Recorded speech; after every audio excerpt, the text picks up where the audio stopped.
नमस्कार दोस्तों, स्वागत है आपका अपने चैनल अल्टीमेट नॉलेज पर। दोस्तों, मैं इस वीडियो को शुरू करूं और आप लोगों को गांधी जी की काली सच्चाई बताऊं, उससे पहले भारत के संविधान निर्माता बाबा साहब भीमराव अंबेडकर गांधी जी के बारे में क्या सोचते थे, ये सुनकर के आप लोगों के होश उड़ जाएंगे। दोस्तों, बाबा साहब भीमराव अंबेडकर ने इस बात को कहा था कि गांधी इज़ नॉट महात्मा, क्योंकि बाबा साहब भीमराव अंबेडकर ने गांधी जी की असलियत को पहचान लिया था। उन्होंने इसी कारण से अपने पूरे जीवन में कभी भी गांधी जी को भाव नहीं दिया था।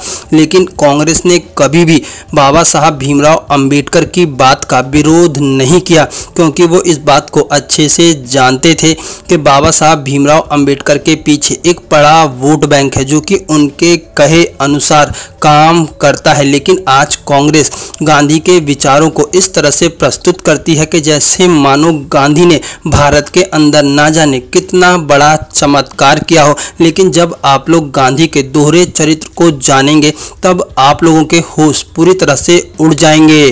गांधी ने हमेशा ही भारत और हिंदुओं को बर्बाद करने के लिए कई तरह के षड्यंत्र रचे और जीवन भर सिर्फ और सिर्फ भारत और हिंदुओं को बर्बाद करने के लिए काम किया, चाहे वो भारत पाकिस्तान का बंटवारा हो और मुस्लिमों को पाकिस्तान दे करके एक नए राष्ट्र का उदय करना हो और भारत का टुकड़ा करना हो, या फिर लौह पुरुष सरदार वल्लभ भाई पटेल की जगह नेहरू को प्रधानमंत्री पद के लिए प्रस्तावित करना हो। दोस्तों, गांधी जी ने हमेशा ही इस देश को बर्बाद करने में कोई भी कोर कसर नहीं छोड़ी।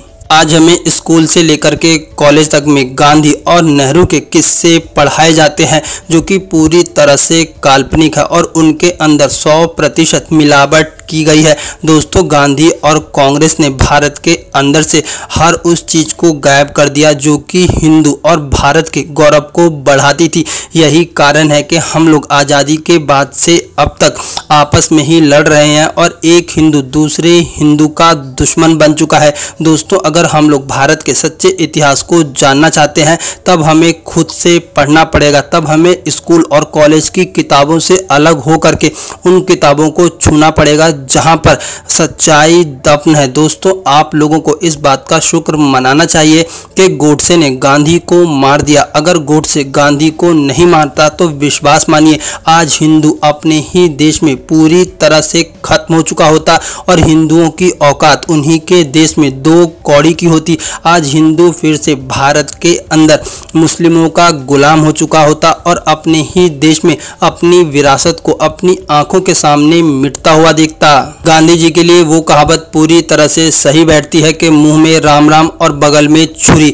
गांधी जी ने हमेशा ही ऐसा किया। वो मुंह से तो राम राम कहते थे लेकिन हिंदुओं के पीठ पीछे उन पर छुरा घोंप देते थे। दोस्तों, अपने आप को अहिंसा के पुजारी कहने वाले गांधी जी ने ब्रिटिश सरकार के कहने पर ही भारतीय सेना को विश्व युद्ध में लड़ने के लिए भेज दिया था। लेकिन भारत के अंदर जब भी क्रांति की बात होती थी और भारत के क्रांतिकारी अंग्रेजों के खिलाफ विरुद्ध करते थे या फिर उनके खिलाफ कोई हिंसात्मक कार्रवाई करते थे तो गांधी जी हमेशा ही उन क्रांतिकारियों का विरोध करते थे। आखिरकार गांधी जी का ये कैसा दोहरा चरित्र था। दोस्तों, इस वीडियो में तो शायद उतनी बातें ना हो पाए, लेकिन आने वाली अपनी अगली वीडियो में मैं आप लोगों को गांधी के ऐसे कारनामे बताने वाला हूं जिसे सुन करके आप लोग एकदम से चौंक जाएंगे।